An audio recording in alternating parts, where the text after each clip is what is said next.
In our first lecture, we dealt with primitive religions.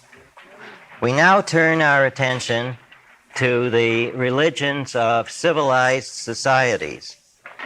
As I said at the end of the first lecture, I am here using the term civilized societies in a technical sense to mean those societies marked by a written language, the amenities and comforts of urban life, and considerable advances in the arts. We cannot, I said, deal with all the religions of civilized societies. We are concerned only with those which achieved global significance. Among these, we can distinguish two major families, those in the Indian tradition and those in the Semitic tradition. In this lecture, we shall be dealing with those in the Indian tradition. The three main religions of this group are Hinduism, Jainism, and Buddhism. Hinduism, Jainism, and Buddhism. Jainism and Buddhism are offshoots of Hinduism. We shall therefore take up Hinduism first. Hinduism has 1 billion adherents, 90% of them in India. They make up about 85% of the population of India. The association of Hinduism with the unique group of society indigenous to India is therefore something essential to the religion. Hinduism means Indian, and is the religion that undergirds, pervades, and crowns Indian civilization. It can only be understood in conjunction with this civilization. And it can only be understood in its historical development. We shall therefore proceed to study that development along with the development of Indian civilization. Hinduism had no founder.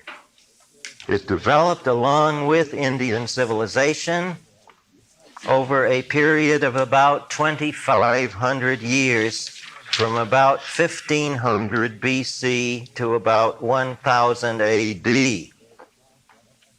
After this date, it was more or less fixed in its essential characteristics.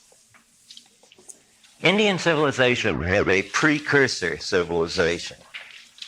This was the civilization of the Indus Valley, which existed from about 2500 to about 1500 BC, about 1,000 years, but which existed in mature form about half that time, from about 2200 to about 1700. This civilization, the Indus River civilization, which was in the area of present-day Pakistan, consisted of about 70 good-sized towns strung over 1,000 miles. There were two metropolises. The agricultural base was wheat and cotton. In the metropolises, there were storehouses and processing factories for these products. A brisk trade was carried on with Sumeria. The streets in the cities were laid out with great regularity. There were storied apartment houses, elaborate indoor plumbing, and trash disposal systems. Everything was standardized. All the bricks were of the same regulation size. There were exact weights and measures, and thousands of inscribed seals. All the evidence seems to indicate a highly regimented, centralized society ruled over by a priestly bureaucracy.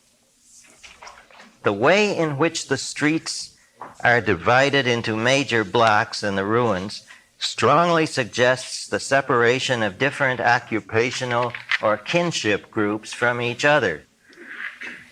The cities are surrounded by vast walls 40 feet at their base, and citadels rise 50 feet. The walls seem to have been built against both flood and invasion. Outside the walls lived a mass of very poor inhabitants. Inside the cities were ritual purification baths. The lower classes apparently did the manufacturing work and did it on an assembly line basis. Everything suggests a caste system, ruled over, as I have indicated, by a priestly bureaucracy that had immense preoccupation with orderliness and cleanliness. Technologically, once a certain level was reached, about 2200 BC, everything was then standardized. And there was no growth from then on. No change occurred for the next 500 years until the destruction of the civilization. The parallel to the society described in Ayn Rand's Anthem is startling. The religion of the society is revealed by its artifacts. It was a fertility religion. There are figurines of females with enlarged sexual organs. There are stone images of female sexual organs called yonis. Yonis. And there are rather ambitious representations of male sexual organs 2 feet high called lingams. There is a male figure with horns wearing an animal skin, seated in a yoga position with an erect penis. He resembles the later Hindu god Shiva, S-H-I-V-A, the god of fertility, orgiastic rites, and destruction. There also appears to have been a cult of sacred bulls. The Indus River people buried their dead, sometimes a man and a woman together, foreshadowing the later Hindu practice of widow burning. The skeletons reveal the physical type of the people to have been Mediterranean, so far as the upper classes are concerned, and probably Australoid, a flat-nosed people related to the Australian Aborigines. There's no agreement concerning the language inscribed on the soapstone seals, but many scholars believe that it is Dravidian. Dravidian, a language, a family of languages widespread today in the south of India. This society contributed many elements to later Indian civilization. The caste system, the overwhelming tendency toward bureaucracy, the concern with purificatory bathing, the fertility cult, the worship of animals, especially the sacred cow, and probably the practice of yoga.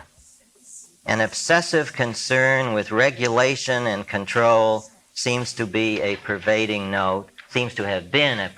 note of the whole society. This civilization began to disintegrate about 1700 BC. There is much disagreement about the causes, but there seems to have been some kind of disaster involving the river system, followed by attacks of invading people.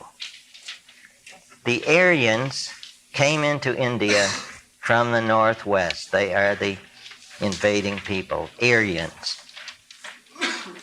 or Indo-Aryans.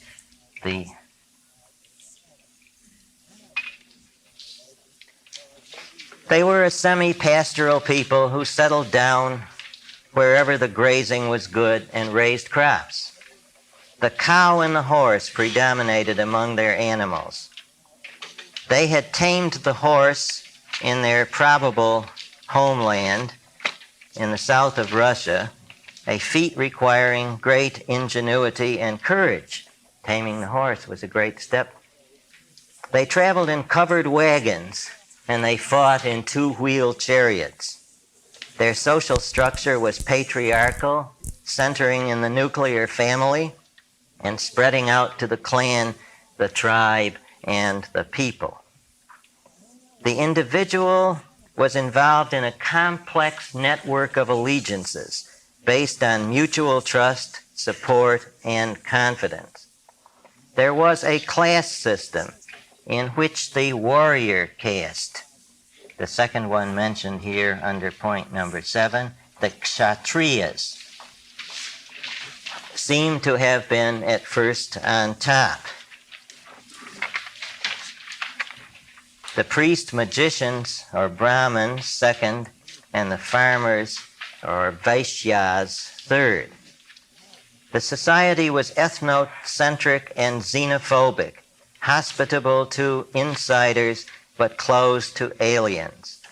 Within the group, apart from the normal cycle of exchange, many services were offered as pure favors without expecting anything in return. Beef was their chief diet. They took great pride in their warlike prowess. They also took great pride in how much they could drink.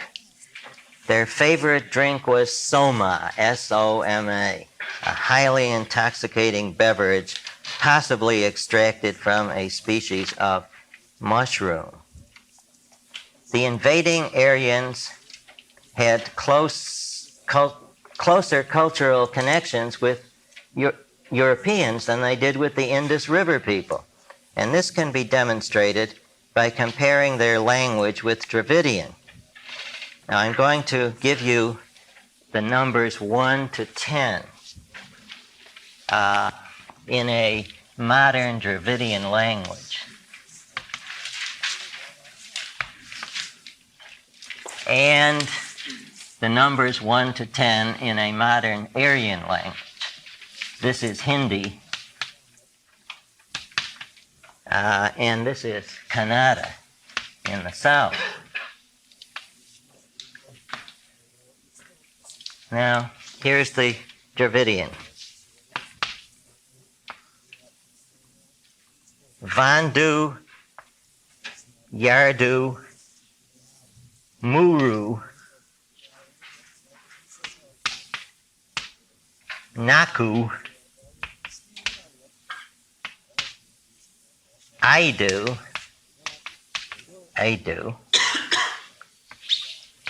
Aru,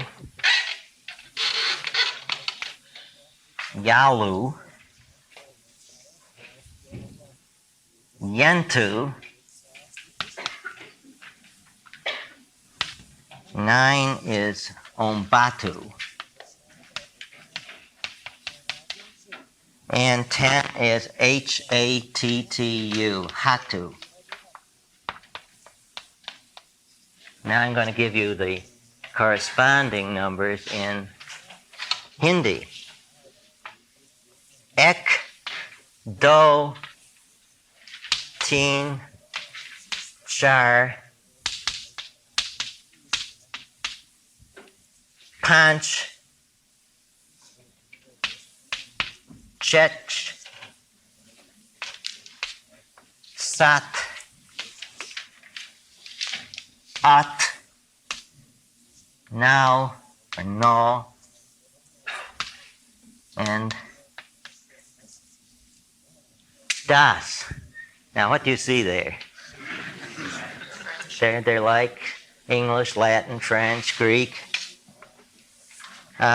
So you can immediately see the situation that is here. They had a closer cultural connection with the European people. The numerals have been kindly supplied to me by the members of the Indian objectivist delegation here at the conference through the good offices of Mr. Sam Udani, the Dravidian numerals have been contributed by the Dravidian wing and the Aryan numerals by the Aryan wing, the English numerals by myself. The religion of the Aryans was polytheistic. They worshipped the personified forces of nature. Their gods were anthropomorphic, often of the warrior type. A few were identical with those of Greece and Rome. For instance, the Indo-Aryan sky god was Dyaus-Pitar, sky father. And you see in Greece, it's Zeus Pater, and in Latin, Jupiter. So, there's a definite connection there. To these gods, they made sacrificial offerings of soma and horses. Soma by turning their glasses upside down. Our knowledge of the early Aryan religions comes from the sacrificial hymns, or Vedas, V-E-D-A-S. These hymns were transmitted orally from generation to generation. The Aryans apparently fell upon the decaying Indus River civilization, destroying its forts, its cities, and probably its irrigation system. The following extract from a hymn to the war god Indra, I-N-D-R-A, has been interpreted by some scholars as a celebration of the destruction of a great dam system on the 7 tributaries of the Indus River. The dams are supposed to be here symbolized by a serpent called Vritra. Now here's the hymn. I will proclaim the manly deeds of Indra. Impetuous like a bull, he chose the soma, drank down 3 vessels of its juices. Indra slew Vritra, the mighty serpent. He slew the serpent, then discharged the waters. The waters deep have hidden Vritra's body, plunged in the midst of never-ceasing torrents. He lies beneath the very feet of rivers, which with his might he had before encompassed. The cows, O hero, thou didst win, and Soma, and free the 7 streams to flow in torrents. The Aryans conquered the remnants of the Indus River civilization, and then they faced the problem of how they would deal with its inhabitants, whom they referred to scornfully as dasas, dark-skinned, and anaks, people without noses. It is probable that they intermarried with the priestly bureaucracy among the conquered and consigned the rest to manual labor. It is also likely that the priestly bureaucracy joined forces with the priests among the conquerors and imparted to them some of their mentality. At any rate, a new class system emerged in which there were 4 main castes. Main castes, varnas, or colors. The priests, or Brahmins, were now on top. The warriors, or kshatriyas, were second. The small farmers and merchants, or vaishyas, were third. These 3 castes were called twice-born because they had been invested with a sacred thread at puberty. They alone were allowed to learn the sacred hymns, the Vedas. The menial laborers were organized in a 4th class called Shudras. Those whose occupation made them ritually impure, such as cow slaughterers and leather workers, were classified as untouchables. The natural question is how the priests got on top. This can only have been done by the consent of the warrior landowning aristocracy. The priests must have appealed to some interest of the aristocracy, fear of the unknown. fear of uncertainty, of not attaining victory, of not attaining wealth, health, children, land. What did the priests do? They propagated an ideology distinctive to India and different from that of the Judaic tradition. The ideology runs as follows. There is a universal causal order, which they called Rita, R-I-T-A. This causal order not only includes everyday causal natural events, such as that water puts out fire, it also includes magic. You will remember how in the last lecture I defined magic when we were discussing primitive religion. Magic is the performance of certain actions, the making of certain gestures, the utterance of certain words, which literally compel reality to respond in certain ways. Information about these actions is not obtained by reason, but is a matter of revelation. Now, said the Brahmins, if you try to perform these actions without the detailed knowledge of just how to perform them, you're not going to succeed. We are the professionals. We alone know how to perform the soma sacrifice, the horse sacrifice, and so on. This knowledge has been handed down from father to son, from teacher to student in our caste from the beginning of the world. Not only do we perform the ceremonies necessary to win victory and health, we perform the ceremonies necessary to bring on the monsoons. Indeed, necessary to make the sun come up in the morning.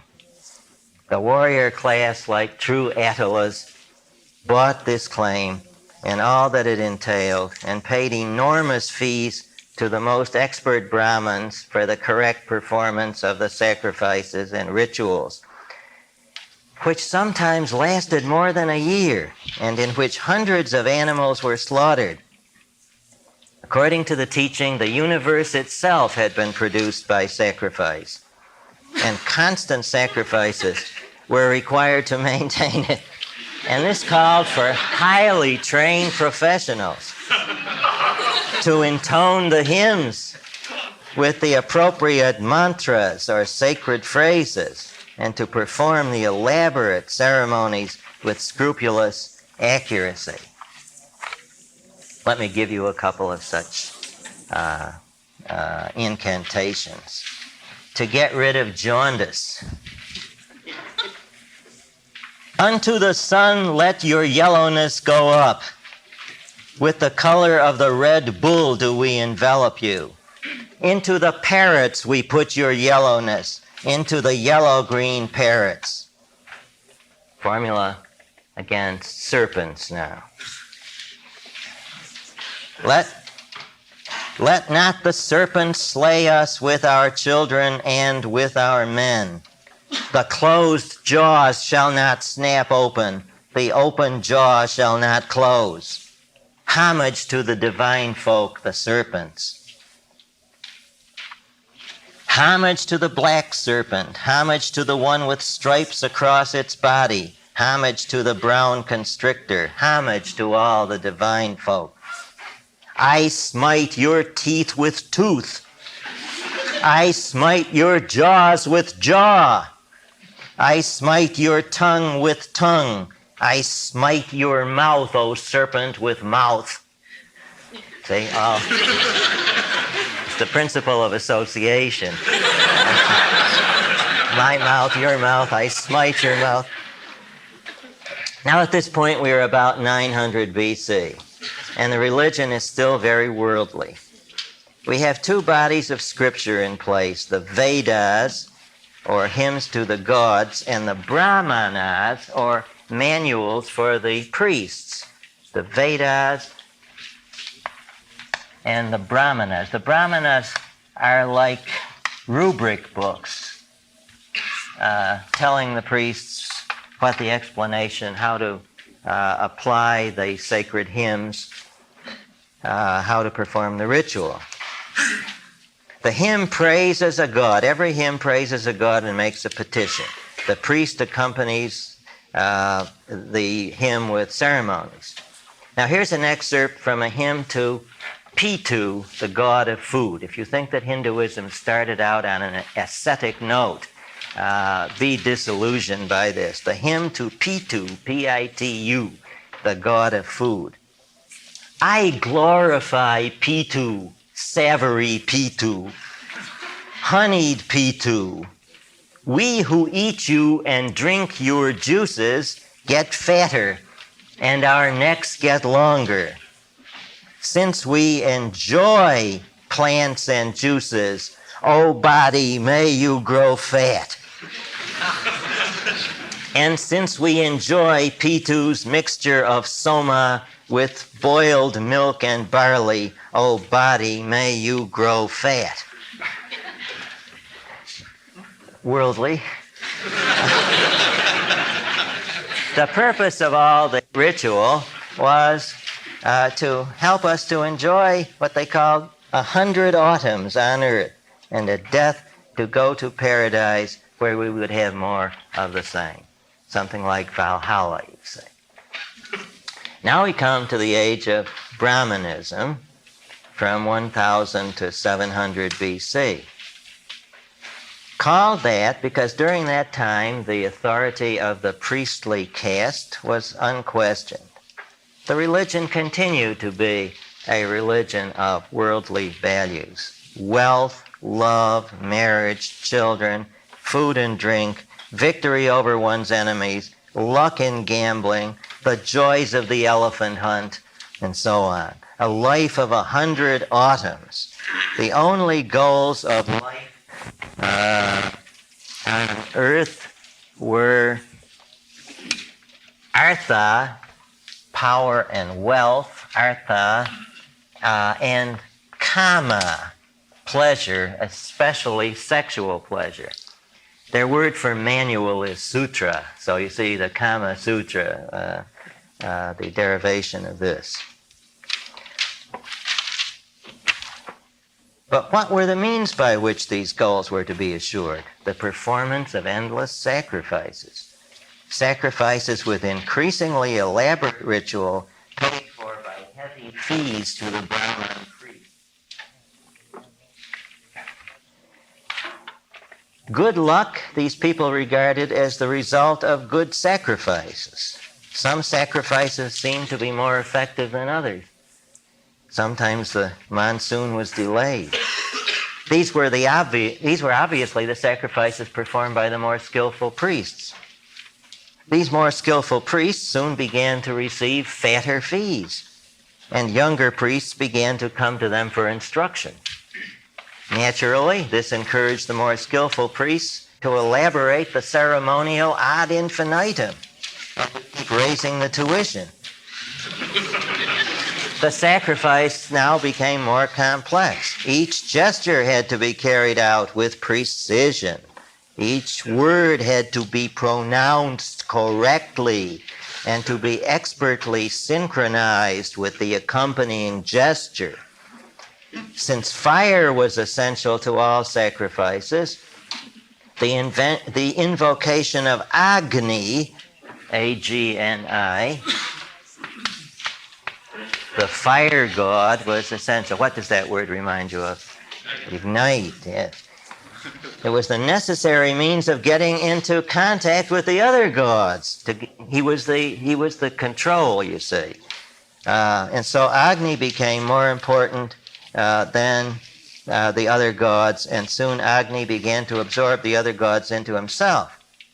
If a priest was sacrificing to Indra, he would say, "You, O Agni, are Indra."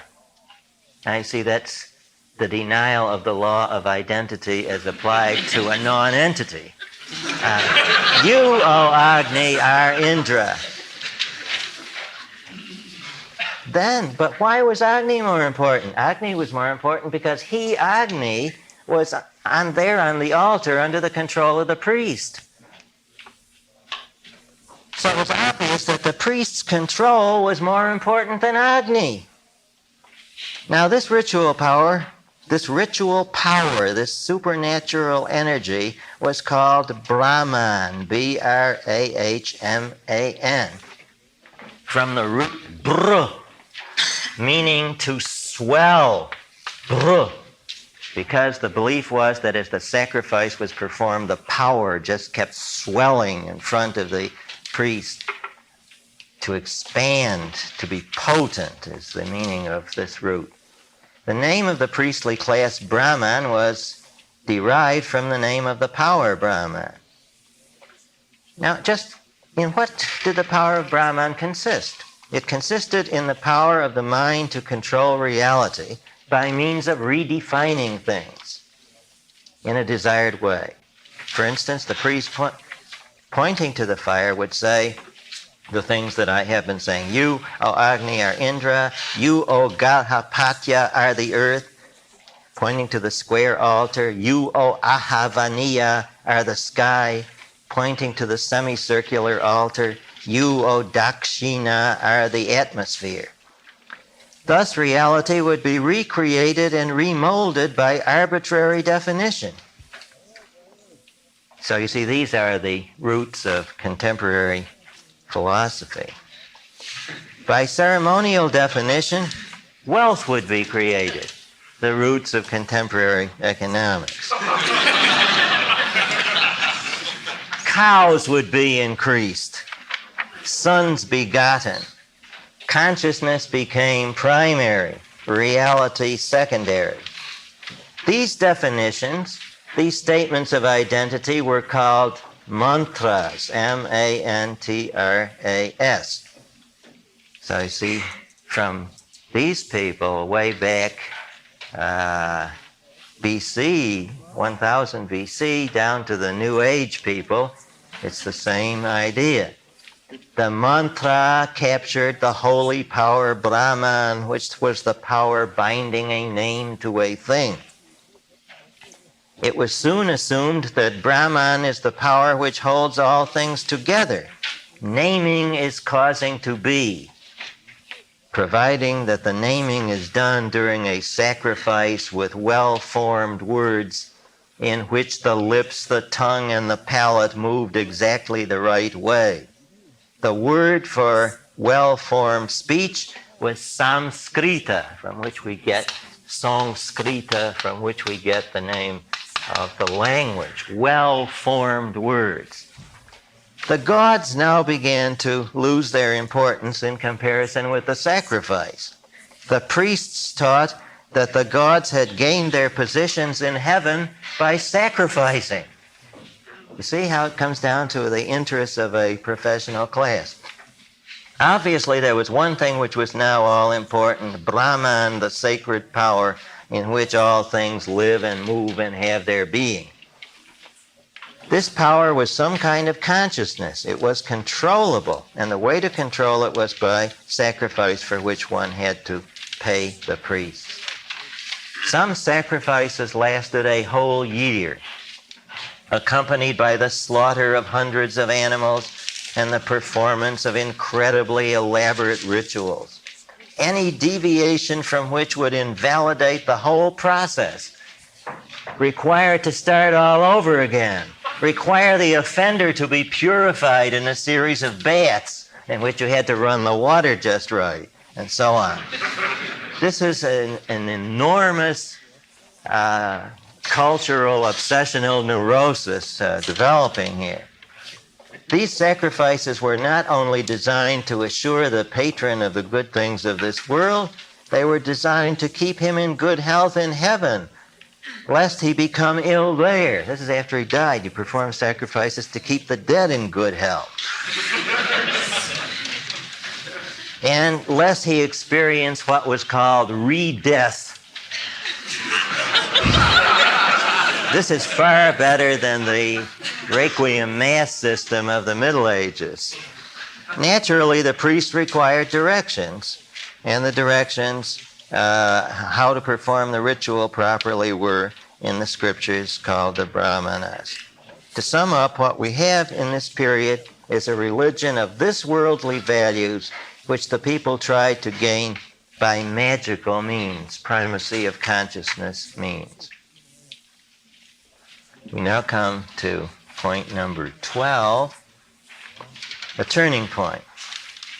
Disillusionment with the system began to set in. As the smoke of thousands of slaughtered animals settled over the villages, people seemed to be no healthier, wealthier, or happier. The rains sometimes failed to come, and the Brahmins always departed with their payment in cows. Then disillusionment with the means began to spread to the ends of life.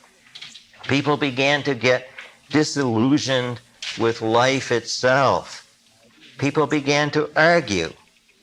If we can't achieve a better life through magic, maybe we can't ever achieve a better life at all. Anyway, death is inevitable no matter what you do. So is sickness. So are disasters of all kinds. Look at the pain. Is it balanced by pleasure? Certainly not. We will get attached to the very things which give us pleasure, and then they'll break up with us or whatnot. And so we have sorrow. Life is full of sorrow. This might well be called the great disgust, a kind of life disgust that passed over Indian culture. About this time, a new doctrine emerged, the doctrine of rebirth or reincarnation. According to this doctrine, when an individual dies, he is born again in another body. This doctrine was utterly unknown to the Aryan tradition. It probably came from the primitive tribes of northeast India, the Ganges area, although this is not certain. However, as we saw in our first lecture, it is to be found in many primitive tribes in various parts of the world. However, as found among primitives, the doctrine of reincarnation is amoral. If you're a barber, you're reborn as a barber, maybe, or a plumber, you're reborn as a plumber, but it's not a reward or punishment for what you did in your previous life. Now, as adopted into the town society in northeast India about 600 BC, the doctrine of reincarnation was moralized. It now became this: if you live a good life, you will merit greater good fortune in the next life as a reward. And if you commit moral offenses, you will be punished in the next life. Everything we do has a lasting effect. This is called, you know what it was called? Karma. Karma, yes. It's the weight that we carry with us, the weight of sins and good deeds, vices and virtues that we carry with us from life to life. It goes on forever for most people. The whole wheel of rebirth with its circulating weights of karma is called samsara. S-A-M-S-A-R-A. This is the wheel of karma. It's called samsara.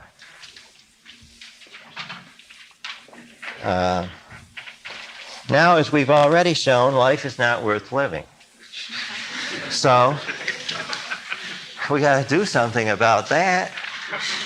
We've got to find some way of escape from the wheel. This is called release or moksha, release. Now, this doctrine is going to be central from now on. People are looking for the cosmic ejector button. That's what.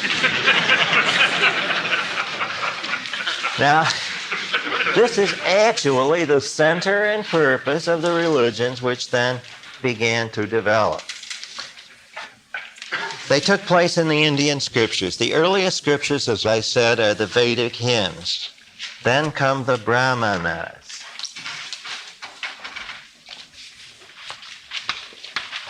Vedic hymns. Then the Brahmanas.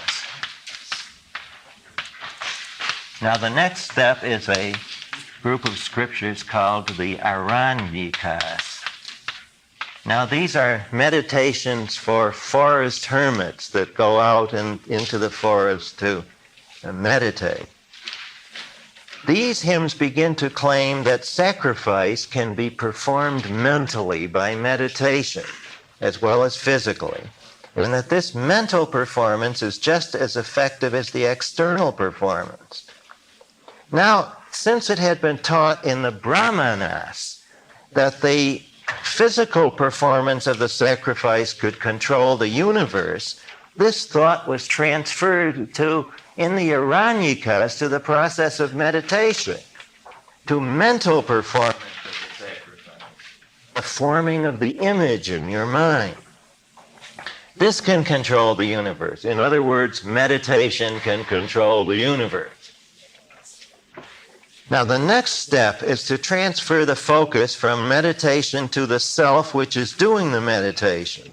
For it is really the meditating self rather than meditation which is controlling the universe. By this time, we reached the final chapters which are called the Upanishads. Upanishads means to sit down around a teacher. Upanishad, shad is sit, upan is down around. By this time, we have an expanded doctrine of the self. The word for self at this time, and as a matter of fact always, is Atman. Atman, that's yourself, which literally means breath. The two questions which most naturally arise are, what is the nature of the self? What is the nature of Atman? And two, what is the relation between Atman, the self, and Brahman, the magical power which holds together all things? Let us take the first question. What is the Atman? What is the self? Is it my body? No. I know that my body is constantly changing, so that every few years I have a completely new body, yet I remain the same person.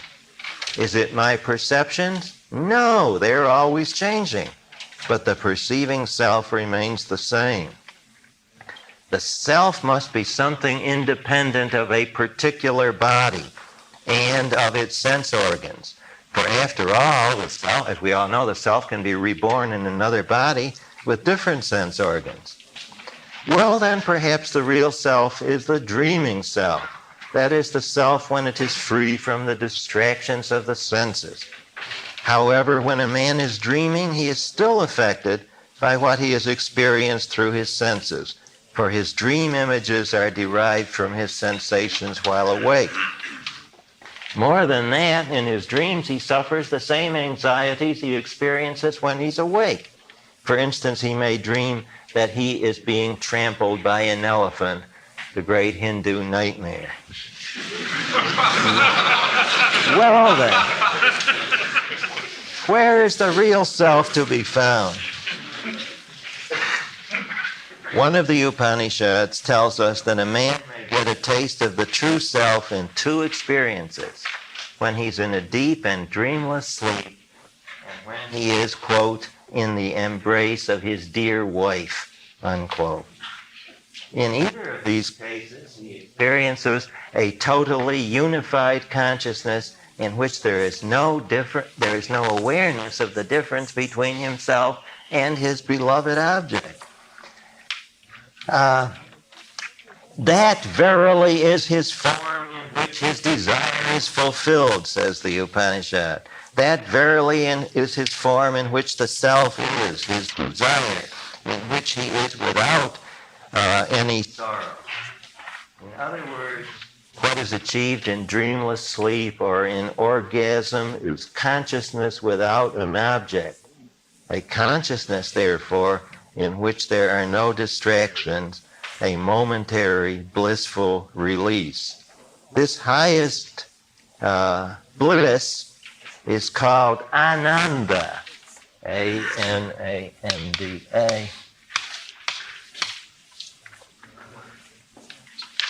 But unfortunately, it's only temporarily attained in everyday life. The point is to attain it permanently. This can be accomplished by knowledge. What do we need to know? We need to know three things: what the self is, what the Brahman is, and what's the relation between them. Now, we've already found out what the self is. It is the pure self after it has been stripped of all its perceptions, desires, and thoughts. It is a self in which there is no longer any duality. There is no longer any duality. A self which has nothing to be conscious of. This is my real self. A consciousness without any object. Consciousness without existence.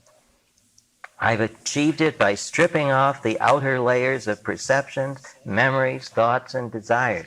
All those things which Kant later called the phenomenal self, and I've gotten my pure self now. Now, after I've stripped off all these things, I've stripped off everything that is uniquely personal. What's the difference between myself and yourself after we have stripped off all the perceptions, desires, and memories that are unique to each of us? I find that myself is identical with yourself. Not a single difference between us can be found. By this philosophical argument, the basis of selfishness is destroyed. Myself should be no more to me than yours should be to me, for they are one. One can be substituted for another or sacrificed to another. Now that we know what the true self... Am I going too fast, by the way? Now, I'll slow down a little then. There's some disagreement. I'll slow down a little. Now that we know what the real self is, let us ask, what is the Brahman? What is the Brahman? What is this power that underlies all things, that holds all things together? Is it physical? Neti, not that. For physical nature is one of the things it holds together. Is the Brahman a person? Neti, for it brings forth all persons. Is it a god? Neti, for it brings forth all God. It cannot be defined. For to define it would be to identify it with something else, something other than itself.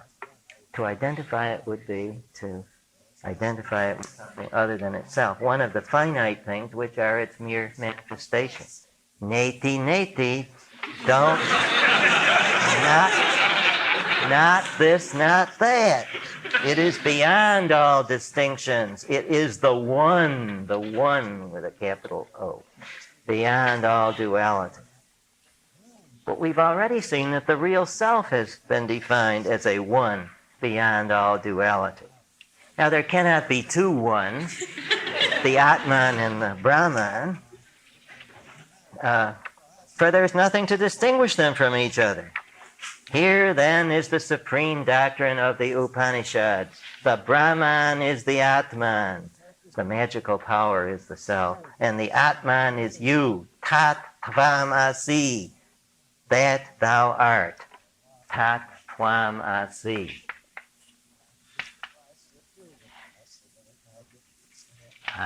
Asi is it. Since the Brahman is you and you are I, all we have to do is get together and know this, not only intellectually but emotionally. Then all our selfish desires will shrivel up and die, and we will be dead as separate persons. We will have attained moksha, or release. The Upanishads thus present a Gnostic, what we call a Gnostic scheme of salvation. It's salvation by knowledge of some philosophical truth, not salvation by faith. And as a matter of fact, the word they used for it in Sanskrit is the same word, gunyana, with a tilde over the N. And for some reason they pronounce the J as a hard G. Gunyana, like gnosis, in later Greek thought.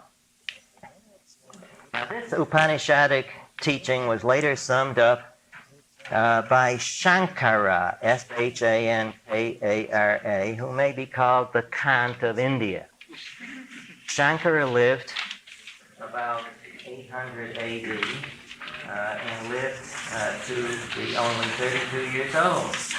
He taught that there is only one being which in the strict sense exists, and that is Brahman, which is impersonal, absolute, pure consciousness and bliss. It is one and indivisible, without a second or divide, without a difference. This Brahman is infinite energy, which plays Shakti, which he said, I'm quoting now, plays with itself, and throws some of its energy out of itself, thereby creating the world. But this world is still an aspect of Brahman and has no existence apart from Brahman.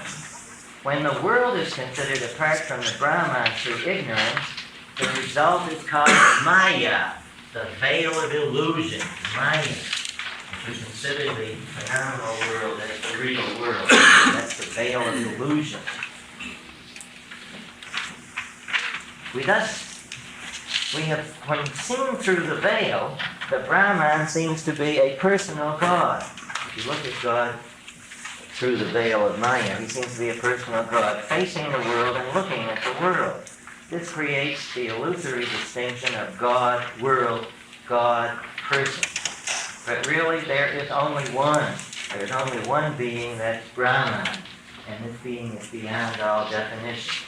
Now, this is a monistic philosophy. Monism is the doctrine that there is only one being, and within that being there are no differentiations whatsoever.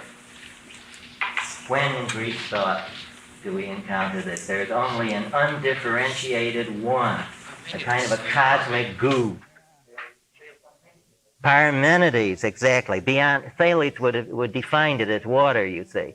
That's why it's not Thales. It's Parmenides who thought that the being was beyond all distinctions.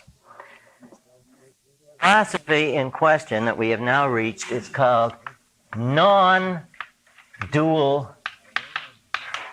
end of the Veda, Advaita Vedanta, the final summing up of the doctrines of the Veda, non-dual Vedanta. Now we come to the reforming religions, Jainism and Buddhism.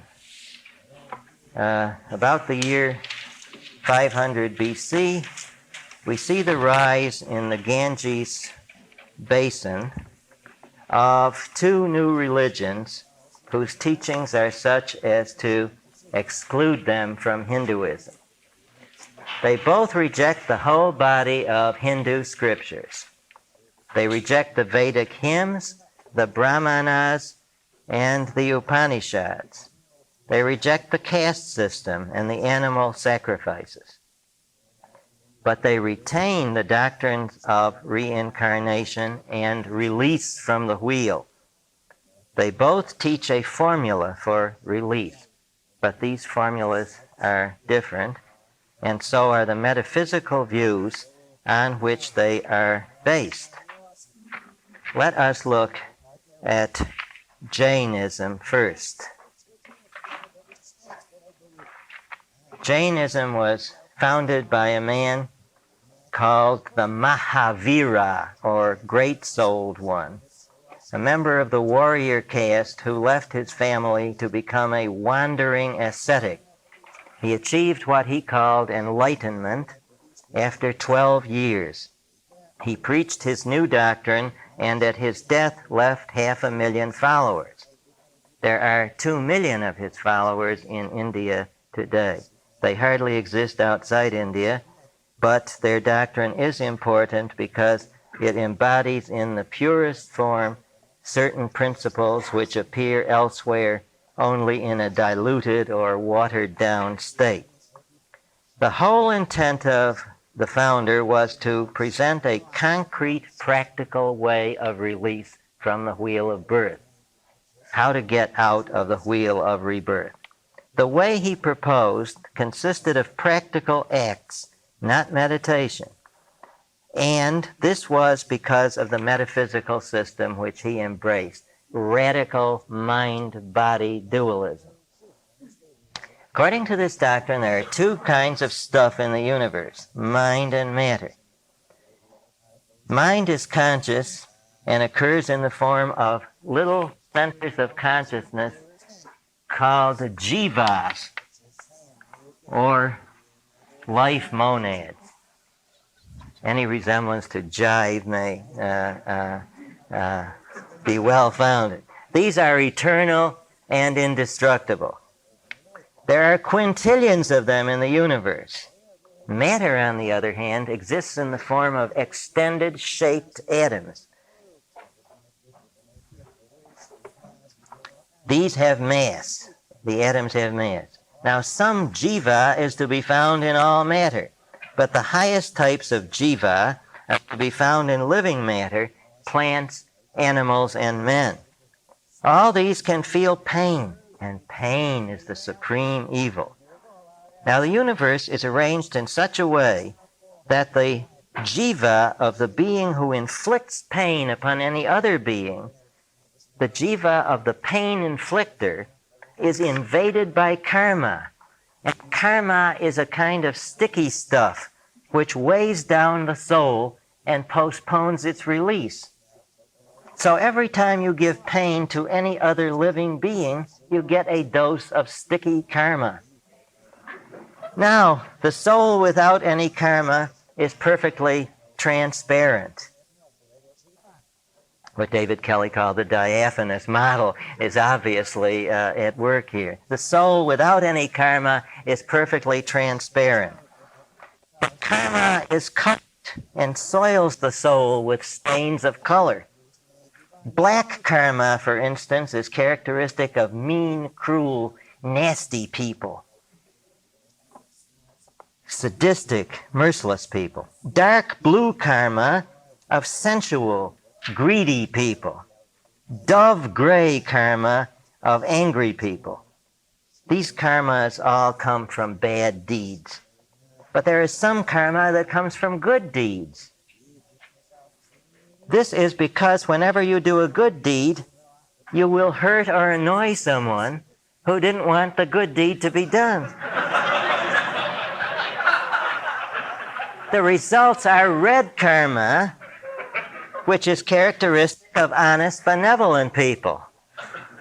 Yellow karma, which is characteristic of compassionate, unselfish people.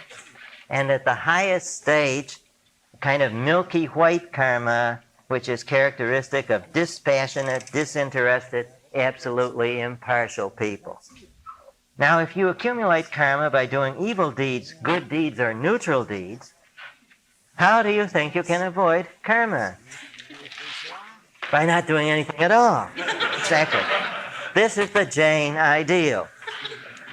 The trick is to attain a state of absolute impassivity by not picking up any new karma in the bar, good or bad, and by purging oneself of all accumulated karma, good and bad. But one cannot live like this. You would be surprised. The Jain intends to do this in some life or other. In life after life, he intends to purge himself gradually of all karma, and then in some life to become a wanderer, a homeless one, a homeless being. Some Jains have already arrived at this state. You can see them in India today. They have renounced all their possessions, including every last article of clothing. They walk around the streets of India stark naked, carrying at most a staff. They do not work. They will not even pluck an apple off a tree.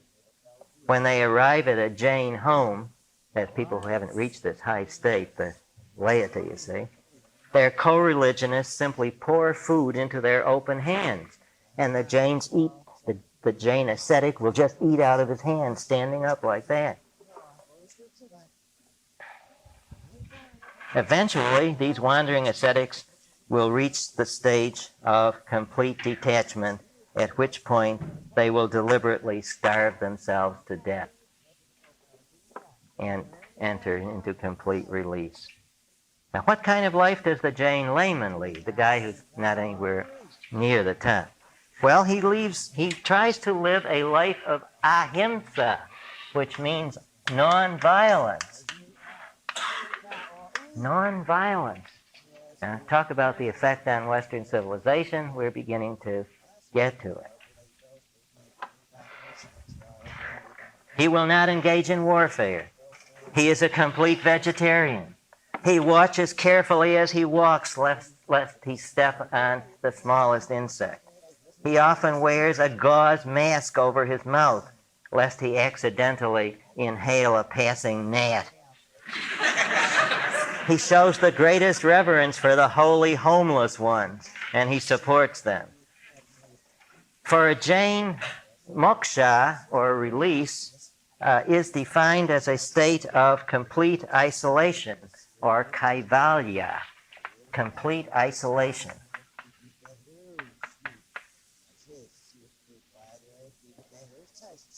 He has rid himself of the last attachment to food. He is ready to go. His jiva, his soul, has become completely translucent. And leaving his body, it rises to the top of the universe. After he starved himself to death, his soul goes to the top of the universe. Now, what is the top of the universe? It's a great umbrella. And on the inside of this umbrella, the life monad sticks, the jiva, completely impassive. He neither perceives nor thinks, but knows everything directly and immediately without any means of knowledge. He is a pure spectator forever and ever, and he's completely isolated from every other life monad. You see, at least these people are not social metaphysicians. Now, what economic status do you think the Jains would have attained in India? Poverty? You think that? Mr. Udani, are you here by any chance? What? What is the name of the company that you have been working for in India? Jain Plastic.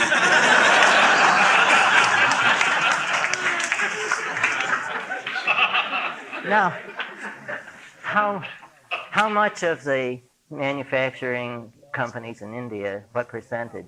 More than 50% of organized industry is controlled by Jains. More than how much? More than 50% is controlled by this relatively small group. About a couple of million, is it? Yep. A couple of million people. Why? Why?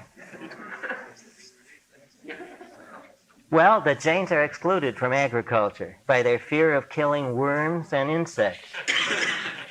They are a minority, of course. They congregate in the trades and in banking. They are taught that industry and hard work is a good thing.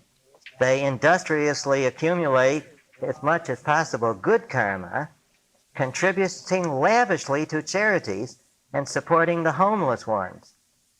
So these people who contribute to charities, these rich people, you might call them the limousine Jains, they are supporting the homeless ones and sacrificing some of what they have. They hope in some life, preferably 1 million lives from now, to starve themselves to death, but not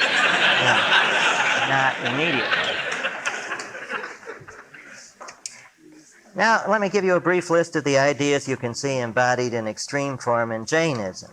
Mind-body dualism, the concept of involvement in life as a kind of stain or defilement, the concept of total detachment, and they have also contributed to us the concept of animal rights.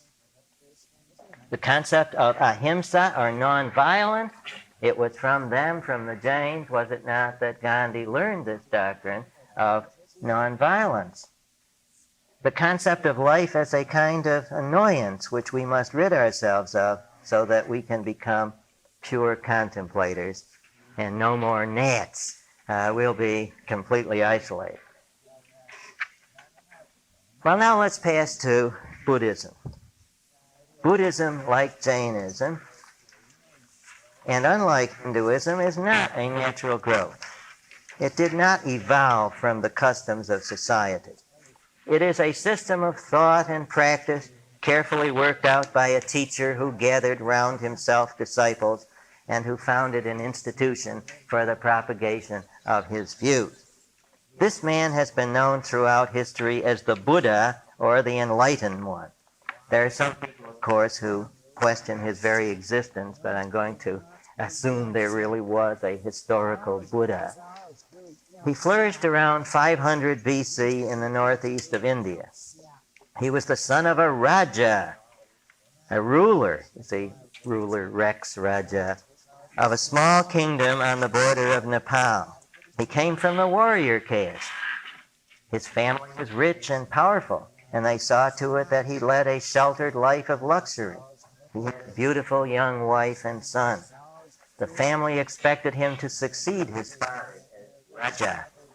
The turning point of his life came when he saw the four signs. The four signs. One was a decrepit old man who tottered as he walked. The prince asked his driver, his charioteer, how come? And the charioteer explained that all men eventually become like this. Then the prince saw a very sick man wallowing in his own excreta on the street. Kind of Port Authority. The charioteer explained that all men are subject to sickness. Then the prince saw a corpse, and the charioteer explained that all men must die. Then the priest saw a shaven-headed ascetic walking along the street. The prince was impressed by the look of serenity on the face of the ascetic. He decided to leave his home, a beautiful wife, child, go out in the world to find the solution to the problem of suffering. He tried the Brahman way. He achieved nothing. He tried the radical asceticism of the Jains. He got thinner and thinner, but he seemed to achieve nothing. He abused his body without mercy. He reduced his diet to a few grains of rice a day, until, as the Buddha said, when I placed my hand on my stomach, I had my backbone in my hand. Then he took food, and he meditated until he found enlightenment.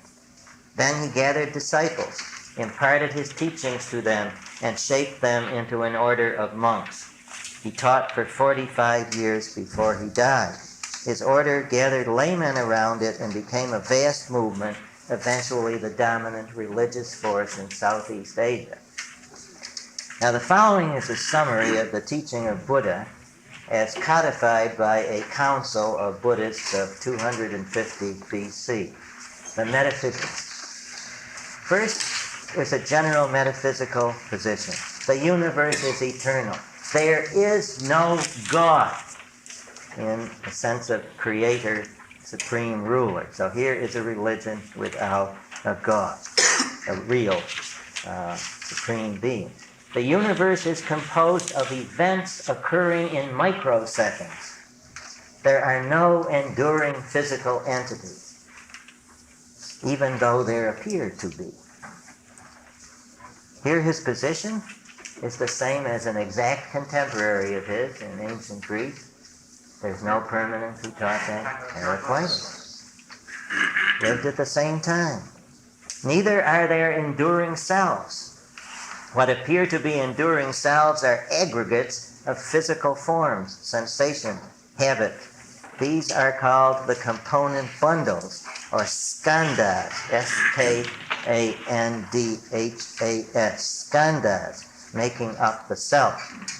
The self is really like the appearance of a continuous surface formed by the whirring blades of a fan. There's only the appearance of something there, something underneath it all. Causation is nothing but the regular succession of events. Who's that remind you of? Hume. There is no identity involved. What then of the doctrines of rebirth and karma? Why should we care about being reborn if we have no real self anyway? When we're alive, we're obviously not going to have a self when we die. So how can it be reborn? Buddha assured us that we are reborn, and that what we do in this life will affect the quality of the next life. When asked the question I just asked, how can we be reborn without a permanent self? He said that the strings of events which form the self will carry over into the next life, just as Hume said that there are strings of memories and perceptions and so on reaching back to our birth. So the strings of events will carry over to the next life. Here then is a Hume who believed in reincarnation. So Buddha formulated the Four Noble Truths, the bridge between his metaphysics and his ethics. The first truth, life is full of suffering. Remember the great disgust that I mentioned? Life is full of suffering. The word for suffering is dukkha, D-U-K-K-H-A in Pali, the variety of Sanskrit that Buddha taught. Life is full of pain, dukkha.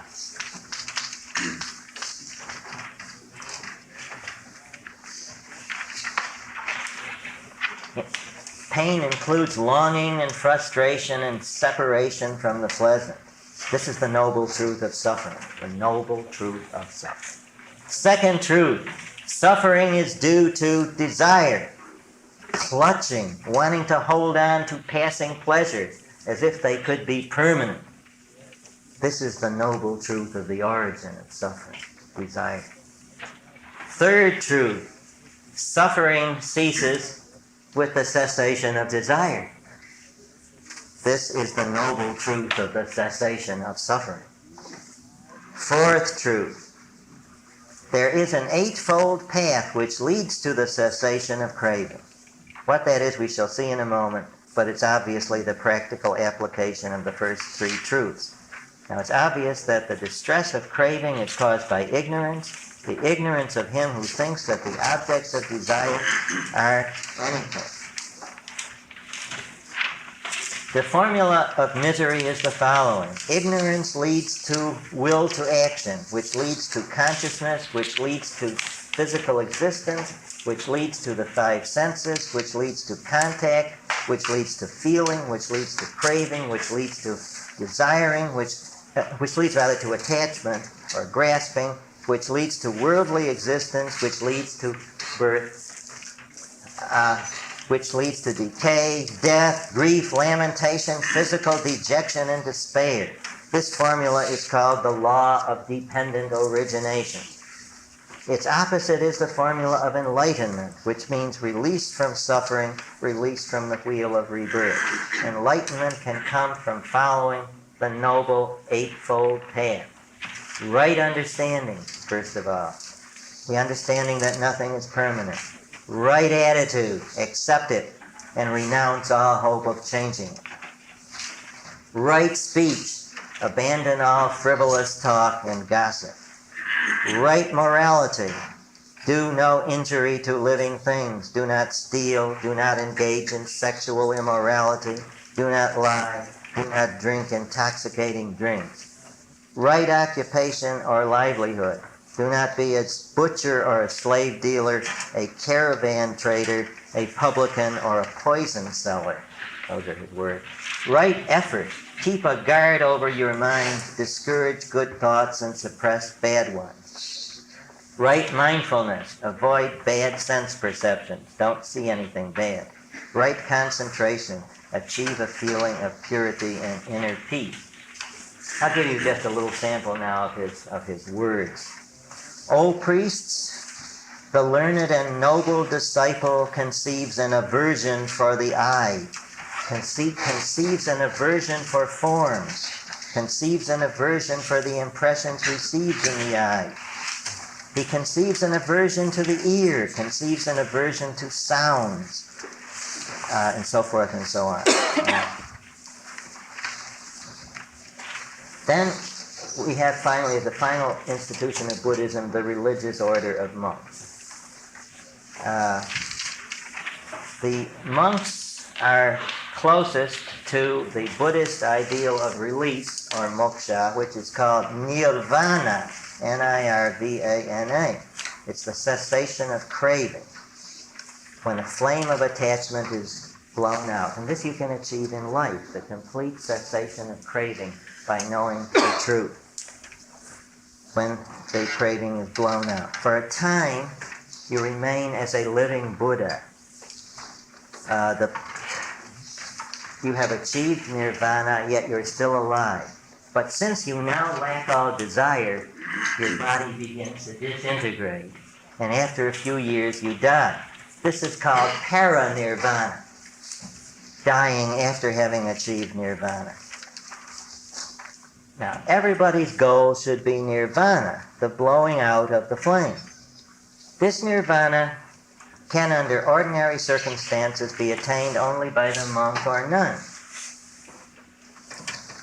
This is because the later parts of the Noble Eightfold Path and right concentration can be practiced only in withdrawal from the world.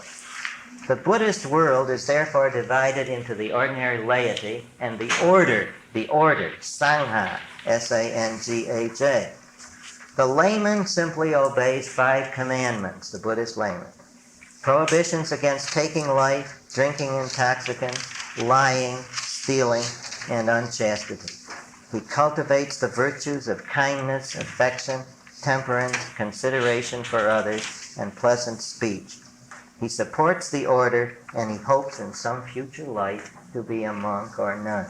Basically the same pattern as the Jains, you say. The monk and nun, meanwhile, are supported by the layman, and they go around every day begging their meals with a begging bowl. Thus, although Buddhism rejects the caste system has reemerged in the form of the difference between the laity and the clergy.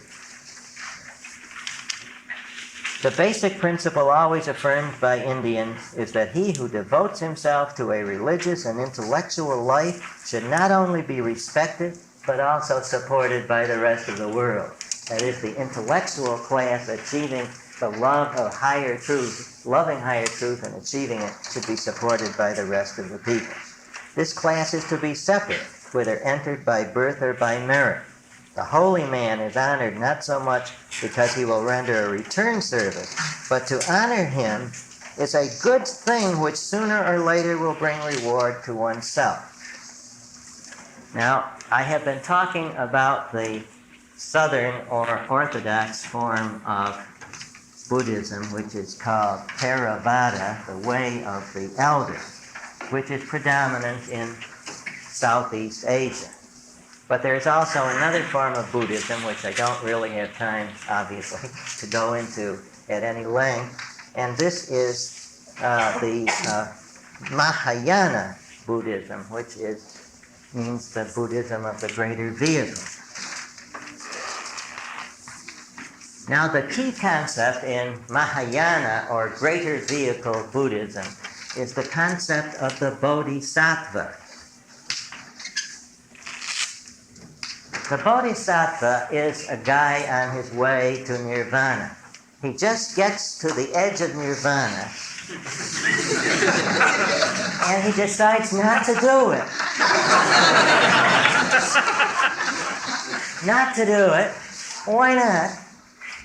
He wants to wait until all living beings can join him. He wants to say, after you, O all living beings,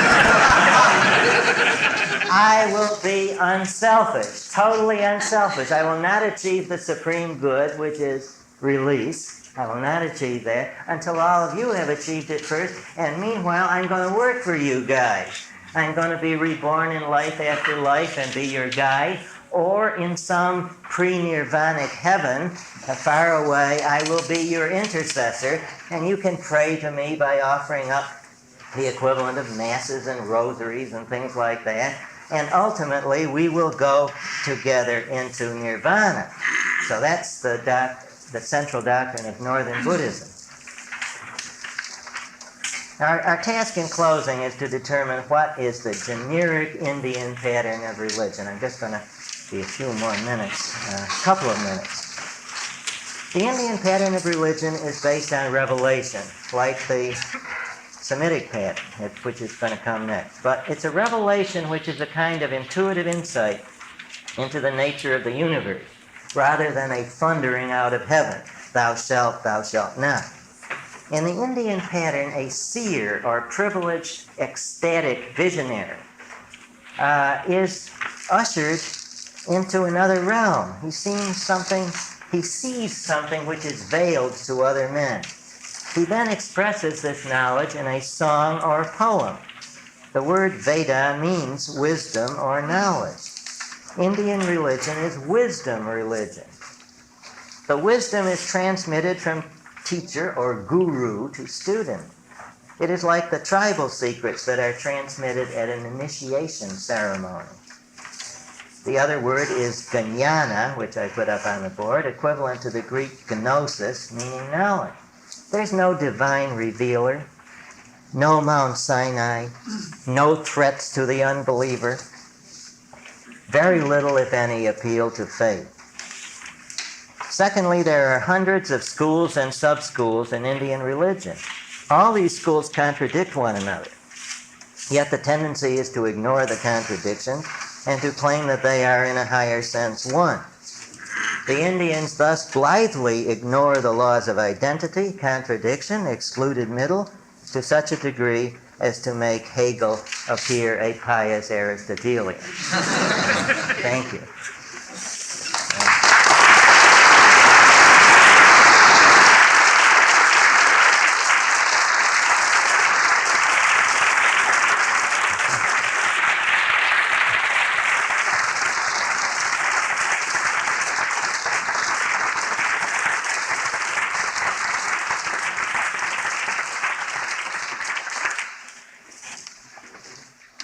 Yes, Mr. Gupta. Is it At Gupta? the risk of trying to defend a little bit of my culture, not too much. Would you consider them more corrupt, considering the amount of knowledge that they've had about the world and the universe? Would you consider them more corrupt than the modern? Then what? The modern religionists? It's very hard to compare religion in terms of corruptance because most of them ignore reality or deny some logical law. And when you start denying some logical law, you end up denying them all. I suggest we postpone discussion of that question until we discuss the other types of religion and then compare them and decide. Would the Vajrayana Buddhism of Tibet be considered a subcategory of Mahayana Buddhism? The Vajrayana Buddhism of Tibet is a subcategory of the Mahayana, yes. The Dalai Lama is Mahayana. Ever expect that answer as an objectivist concept? Yes. The group commonly known as the Sikhs, where do they originate from? How do they differ? They were, to put it crudely, they were Hindus who got disgusted at the fact that the Muslims were always defeating the Hindus, and they decided to start eating meat and doing push-ups and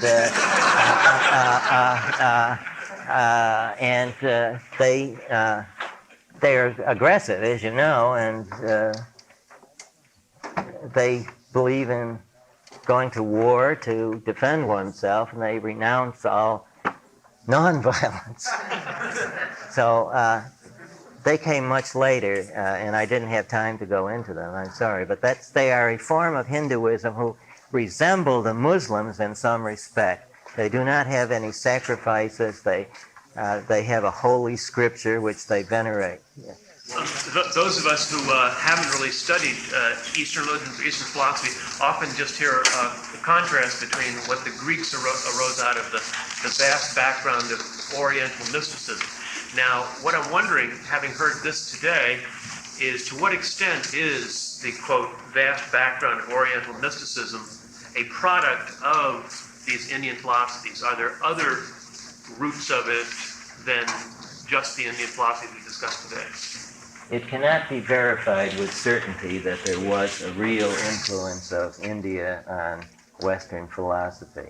There's a whole Middle Eastern tradition known as Gnosticism, which seems to have paralleled Indian philosophy. I intend to go into this next summer in San Diego trying to unravel the whole Judeo-Christian ethic. And I just cannot deal with it in a couple of seconds now, but